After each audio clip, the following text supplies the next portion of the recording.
आप देख रहे हैं इंडिया टाउन न्यूज, भारत की बात। नमस्कार, आप देख रहे हैं इंडिया टाउन न्यूज और मैं हूं आपके साथ दिशा। स्वागत है आपका हमारे खास बुलेटिन दुर्ग भिलाई की खबरों में। तो चलिए बुलेटिन की शुरुआत करते हैं, पर उससे पहले एक नजर आज की हेडलाइंस पर।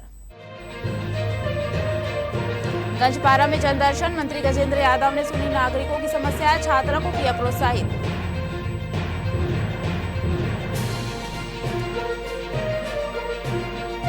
धमधा में खाद दुकान पर छापा, उर्वरक अनियमितता पर बड़ी कार्रवाई, 151 दुकानों की जांच तेज, 7 विक्रेताओं को नोटिस जारी।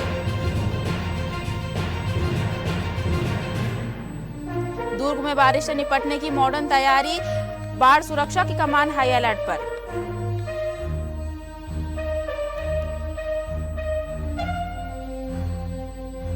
इलेक्ट्रॉनिक डिवाइस से तौल में कथित हेराफेरी, 20 दिन तक कंपनी को लगाया जाता रहा चूना, एक आरोपी गिरफ्तार, दूसरा फरार।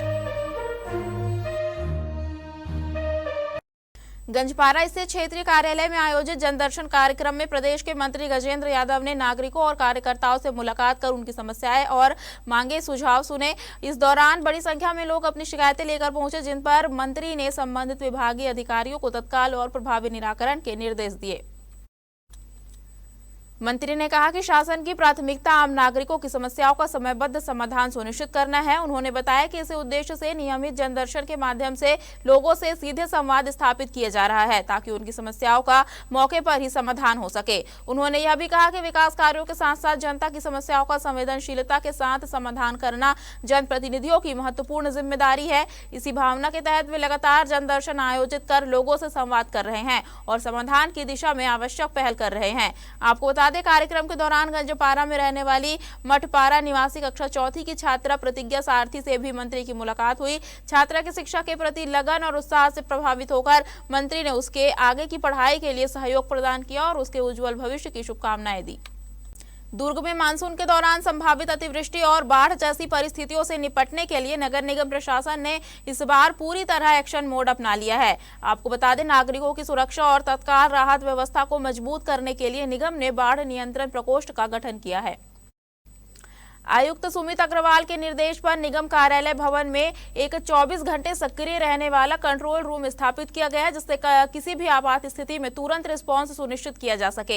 इस पूरी व्यवस्था की निगरानी और समन्वय की जिम्मेदारी कार्यपालन अभियंता प्रकाश चंद्र थवानी को नोडल अधिकारी के रूप में सौंपी गई है। उसके साथ स्वास्थ्य अभियांत्रिकी और कार्यशाला शाखा के अधिकारियों की विशेष टीम भी तैनात की गई है। निगम प्रशासन का दावा है कि इस बार बारिश में रिएक्शन नहीं, रियल टाइम एक्शन की रणनीति अपनाई जा रही है। खरीफ सीजन 2026 में किसानों तक सही समय पर और तय दर पर उर्वरक पहुंचे, इसके लिए कृषि विभाग ने जिले में निगरानी को और सख्त कर दिया है। अब खाद की हर बोरी पर नजर है और हर दुकान पर औचक जांच का सिलसिला तेज हो गया है।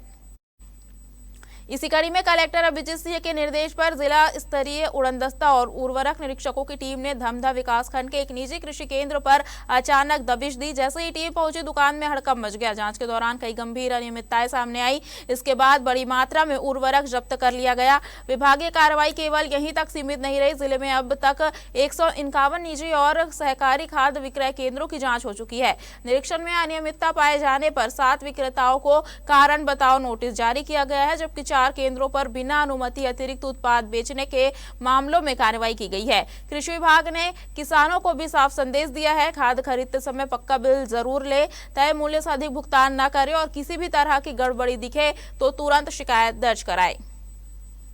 छत्तीसगढ़ के दुर्ग जिले में पूर्व मुख्यमंत्री भूपेश बघेल से जुड़े कथित इंस्टाग्राम चैट विवाद में पहले से जेल में बंद यूट्यूबर्स सागर साहू और पुष्पराज सिंह की मुश्किलें और बढ़ गई है। पुरानी भिलाई थाना पुलिस ने एक महिला की शिकायत पर दोनों के खिलाफ ब्लैकमेलिंग और उगाही के आरोप में दूसरी एफआईआर दर्ज की है।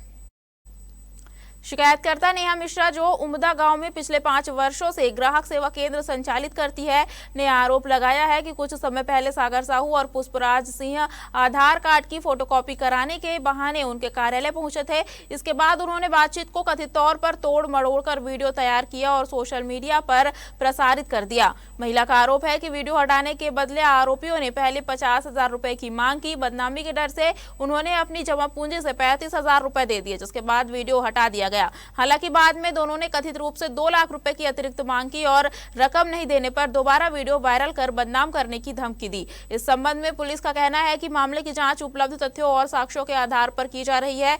जांच पूरी होने के बाद आगे की कानूनी कार्रवाई की जाएगी।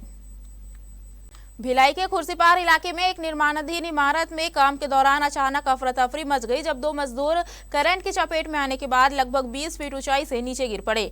गनीमत रही कि वे हाई टेंशन लाइन की सीधी चपेट में नहीं आए, वरना हादसा और गंभीर हो सकता था। घटना में घायल मजदूरों की पहचान करंजा भिलाई निवासी युवराज निषाद और गुलशन निषाद के रूप में हुई है। दोनों को पहले सेक्टर 9 अस्पताल ले जाया गया, जहां प्राथमिक उपचार के बाद उन्हें जुनवाने स्थित निजी अस्पताल में रेफर कर दिया गया। डॉक्टरों के मुताबिक दोनों की हालत फिलहाल खतरे से बाहर है। हालांकि सबसे गंभीर सवाल यह उठ रहा है कि ठेकेदार द्वारा मजदूरों को कोई सेफ्टी किट उपलब्ध नहीं कराई गई थी। अगर सुरक्षा उपकरण होते तो चोटें इतनी गंभीर नहीं होती। घटना की जानकारी मिलते ही बिजली विभाग की टीम मौके पर पहुंची और जांच शुरू कर दी है। आखिर करंट कैसे लगा और निर्माण कार्य नियमों के तहत हो रहा था या नहीं, साथ ही बिल्डिंग की अनुमति को लेकर भी सवाल खड़े हो रहे हैं। फिलहाल पुलिस में कोई शिकायत दर्ज नहीं हुई है, लेकिन विभागीय जांच के बाद आगे की कार्रवाई तय मानी जा रही है। भारतमाला प्रोजेक्ट में स्क्रैप की तौल के नाम पर ऐसा कथित खेल सामने आया जिसमें लोहे का वजन नहीं बल्कि मशीन की रीडिंग हल्की कर दी गई। एसएमएस लिमिटेड की शिकायत पर उतई थाना पुलिस ने धर्मकांटा ऑपरेटर और एक स्क्रैप कारोबारी के खिलाफ धोखाधड़ी का मामला दर्ज किया है।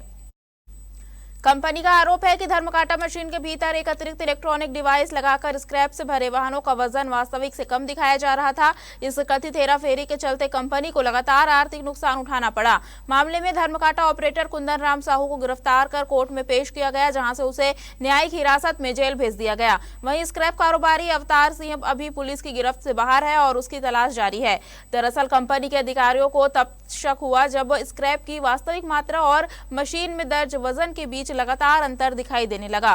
23 जून को कराई गई तकनीकी जांच में सर्विस इंजीनियर ने मशीन के अंदर एक संदिग्ध इलेक्ट्रॉनिक डिवाइस बरामद की। शुरुआती जांच में सामने आया कि इसी डिवाइस के जरिए वजन की रीडिंग में कथित छेड़छाड़ की जा रही थी। पूछताछ के दौरान गिरफ्तार ऑपरेटर ने पुलिस को बताया कि यह डिवाइस उसे कथित तौर पर स्क्रैप कारोबारी ने दी थी और उसी के कहने पर मशीन में लगाई गई थी। कंपनी का दावा है कि करीब 20 दिनों तक इसी तरीके से तौल में गड़बड़ी कर आर्थिक नुकसान पहुंचाया गया। फिलहाल पुलिस पूरे मामले की जांच कर रही है और फरार आरोपियों की तलाश कर रही है। हमारे खास बुलेटिन दुर्ग भिलाई की खबरों में फिलहाल इतना ही। अब मुझे दीजिए इजाजत और आप देखते रहिए इंडिया टाउन न्यूज, भारत की बात। नमस्कार। आप देख रहे हैं इंडिया टाउन न्यूज, भारत की बात।